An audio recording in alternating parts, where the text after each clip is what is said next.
यह आदमी रेत काटने के लिए तलवार का इस्तेमाल कर रहा है। अचानक उस जगह की रेत तुरंत डूब गई। वह उत्साह से अपने साथियों को चिल्लाया। उन्होंने रेत के ढेर को एक तरफ फेंक दिया। बहुत जल्दी नीचे लकड़ी की एक परत की खोज की। लकड़ी के पैनल हटाने के बाद एक कृत्रिम कुआं निकला। हर कोई नीचे कूदने में सक्षम नहीं होने से नफरत करता है। सार्जेंट रिजो ने एक चट्टान नीचे फेंकी, लेकिन पानी की आवाज नहीं सुनाई दी।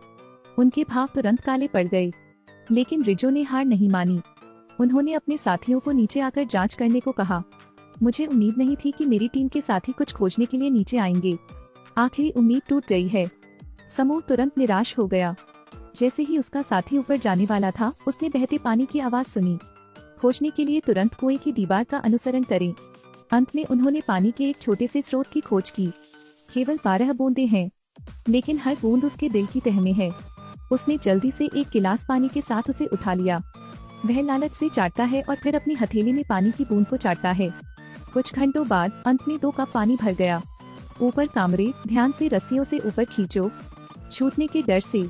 हालांकि इतना थोड़ा पानी प्रत्येक व्यक्ति के लिए केवल एक छोटा सा घूंट लेने के लिए पर्याप्त होता है, लेकिन ये भी बहुत अच्छा है। कामरेड जो पानी पी सकते थे, उनके पास दुनिया की सबसे संतुष्ट मुस्कान थी। पानी की अस्थायी समस्या का समाधान। लेकिन उनकी टंकी टूट गई है। इसी कारण वे 49 दिन तक मरुभूमि में दुखी रहे। यदि आप टैंक को ठीक करने के बारे में नहीं सोचते हैं, तो समूह देर सबेर मर जाएगा। अप्रत्याशित रूप से दुर्भाग्य आता रहा। दुश्मन के टैंक अचानक दिखाई देते हैं। सभी ने तुरंत अपने हथियार उठा लिए और युद्ध के लिए तैयार हो गए। इस आदमी ने सिर झुकाया और पैरों के निशान पाए। सब दौड़ पड़े आगे। अप्रत्याशित रूप से वे फंस गए थे। 3 नाजी सैनिकों की मौके पर ही मौत हो गई। अन्य 2 सैनिकों को भी रिजो ने बंदी बना लिया और उनकी पानी की बोतलें भी चुरा ली। लेकिन घड़े में पानी की एक बूंद नहीं है। जाहिर है नाजी जर्मनी भी पानी की कमी में पड़ गया। आखिर इस खौफनाक सहारा में हर कुआं सूखा है। दुश्मन की स्थिति का पता लगाने के लिए रिजो ने आप दोनों को रिश्वत देने के लिए पानी का एक बर्तन निकाला और एक गिलास में डाल दिया, लेकिन उसने इसे अपने मुंह में डाल लिया। और फिर उसके ठीक बाद 2 नाजी सैनिकों का तुरंत दिल टूट गया। रिजो ने जो रौंदा वही उसकी जिंदगी थी। फिर रिजो ने एक बार फिर पानी से भर दिया और उस व्यक्ति को मोहित करता रहा। अप्रत्याशित रूप से विरोधी समर्पण करने के बजाय मरना पसंद करेगा। नाजी जर्मनी के बारे में उपयोगी जानकारी बताने के लिए 1 सेकंड के लिए दृढ़ रहें। जैसा कि यह निकला, नाजी सेना में 900 से अधिक पुरुष थे। उन्होंने अपने उपकरण समाप्त किए और इस स्थान की ओर दौड़ पड़े। रिजो ने अपनी भौहें टेढ़ी कर लीं।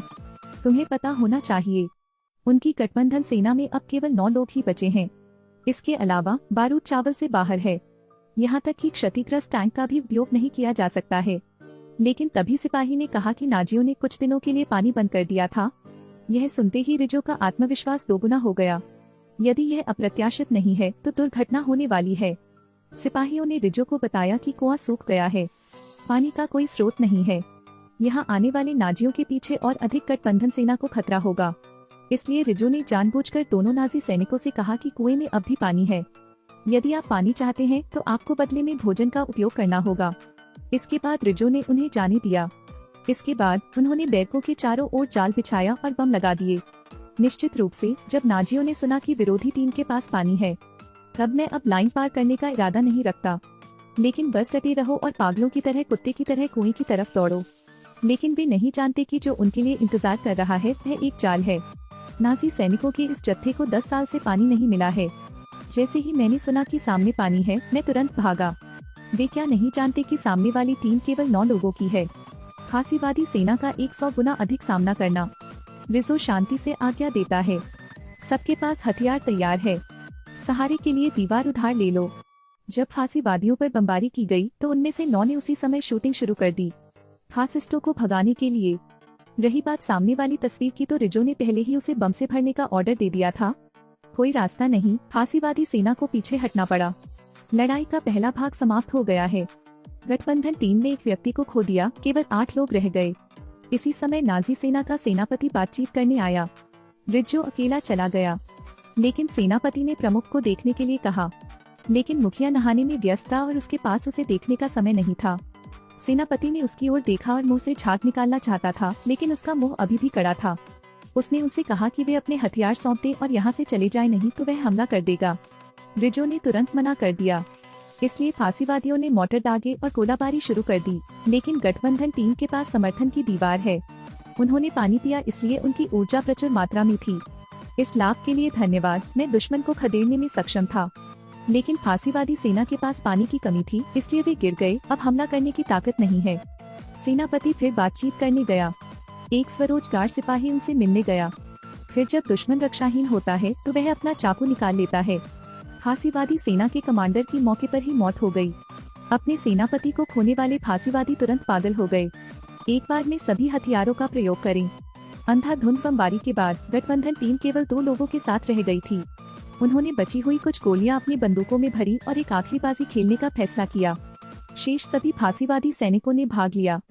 रिजो भी पलटवार करने की तैयारी कर रहे टैंक पर कूद गया, लेकिन यह पूरी तरह अप्रत्याशित था कि फासिस्टों ने आत्मसमर्पण कर दिया था। वे सूखे कुएं की ओर दौड़ पड़े, लेकिन सूखा कुआं अब अप्रत्याशित रूप से पानी से भर गया है। यह पता चला कि पहले बमबारी गलती से कुएं से हो गई थी। जब फांसीवादी पानी पी रहे थे, रिजो ने सभी हथियार एकत्र कर लिए। अंत में दोनों ने लाइन की रखवाली करने वाले सैकड़ों कैदियों को पकड़ लिया। पीछे के गठबंधन सैनिक सुरक्षित थे।